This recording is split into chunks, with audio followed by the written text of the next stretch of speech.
Balikan natin ang huweteng. Itinanggi ng nooy malapit na kaibigan ni dating Pangulong Joseph Estrada na si Atong Ang na isa siyang huweteng operator. Katunayan, siya raw ang kalaban ng huweteng. Nakatutok si Jay Taro. Yan, ang mga hari-hari. Mali at walang basihan ng source ni Senator Miriam Defensor Santiago sa huweteng expose nito kahapon. Ito ang ipinahayag ni Charlie Atong Ang sa GMA News sa isang panayam. I think mali yung binigay sa kanya dyan kasi maski simula pa nung araw, maski sinong PNP, walang makakapagsabi na nag-ooperate ako ng huweteng. Laman ng expose ni Senator Santiago kahapon, si Ang daw ang umano'y top earner sa huweteng na kumakamal daw ng may 15 milyong piso kada araw. Marin itong itinanggi ni Ang. Siguro black propaganda na rin ito ng mga mag-huweteng. Ito nangyayari ngayon na ito. Hindi natin alam kung sino nag-feed sa senadora niya. Kasi I'm sure nag-huweteng nag-feed yan. Kasi ang mga figure parang hindi pa nga eksakto eh. Naging matunog ang pangalan ni Ang nung panahon ni dating Pangulong Joseph Estrada, kilalang kaibigan ni Erap. Ginawa pa siyang PAGCOR consultant noon ito para pag-aralan kung papaano palalakasin ang mga legal na pasugal ng gobyerno na isang pinagkukunan ng pondo nito. Kabilang na rin dito ang pag-iisip ng paraan kung paano naman kokontrahin ang illegal numbers game na huweteng. Si Atong ang arkitekto ng Bingo Tubols na ang puntirya ay pabagsakin ng huweteng operations. Hindi ako operator sa Bingo Tubols. Ako lang ang nag-design nung laro ng panahon ni si Dennis Estrada.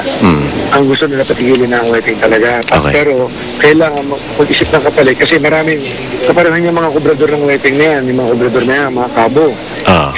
Hindi mo naman pwedeng gawin ahente ng soft drinks yan, hindi mo pwedeng gawin nurse yan. Kinumpirma naman ni Ang na totoong nakipagkita siya kay Archbishop Oscar Cruz 2 buwan nang nakararaan. Pero hindi para pangalanan ang mga huweteng operators, kundi magpaliwanag. Pinaliwanag ko lang na hindi ako nag-huweteng maski kailan, maski isang beses. Nagde-design ako ng mga games, in-explain ko yung HLA ngayon, yung SPL, na-explain ko lang lahat ng gaming. So, nagkaroon siya ng idea na nakita niya na naiintindihan ko pala yung palaro, pero hindi, kaya niya sinabing resource person ako dyan sa gaming. Naniniwala naman si Atong na hanggat hindi nag-aalok ng alternatibong kabuhayan ng gobyerno sa mga maliit na taong involved at nakikinabang sa huweteng, hindi ito masusugpo. Jay Taruk, Nakatutok, 24 Oras. Chika Minute! Kahit ang anak ni Robin Padilla na si Queenie, hindi agad na lamang pinakasalan na ng kanilang ama si Mariel Rodriguez. Tanggap naman kaya ni Queenie ang bago niyang stepmother. Alamin yan sa chika ni Lars Santiago. Hindi akalain ni Queenie Padilla na magiging napakalaking issue ng pagkapakasal ng kanyang amang si Robin kay Mariel Rodriguez. Maging siya ay nagugulat sa mga pangyayari pero wala raw siyang nararamdamang sama ng loob. Ito'y sa kabila ng katotohanang hindi rin kaagad nila nalamang magkakapatid na pinakasalan ni Robin si Mariel. Actually, tito, nalaman ko lang po kagabi. Kasi narinig ko po sa mga tao, pero wala pong confirmation. So, kagabi ko lang nalaman na yun, wala na silang nililihim, umamin na sila na nagpakasal na sila. So, yun po. Mula nun, di pa po kami nag-uusap.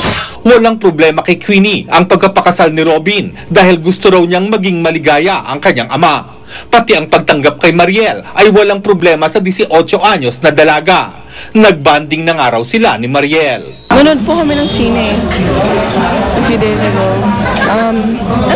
We're getting to know each other. Sa gitna ng mainit na issue ng pagpapakasal ni Robin, pinapanatili namang matatag ni Queenie at ng mga kapatid niya ang kanilang pagmamahalan. Magsasama na sila ni Kylie sa isang condo unit na sadyang binili noon ng kanilang mga magulang para sa kanilang magkakapatid. Si Ali naman, kahit nasa Australia na, ay hindi pa rin kinakalimutang kausapin ni Queenie.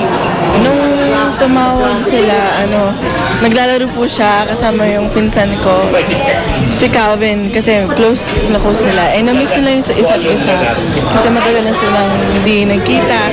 And nagpaluto siya kay mama. Yung mga paborito niyang pagkain. May pakiusap sa publiko si Queenie para sa kanyang ama. Sana po maintindihan niyo po ang papa ko. Gusto niya lang po maging masaya. And nakikita naman natin lahat na masayang-masaya siya kay Ate Mariel. So sana po maintindihan niyo po sila. Lars Santiago, updated sa Showbiz Happening.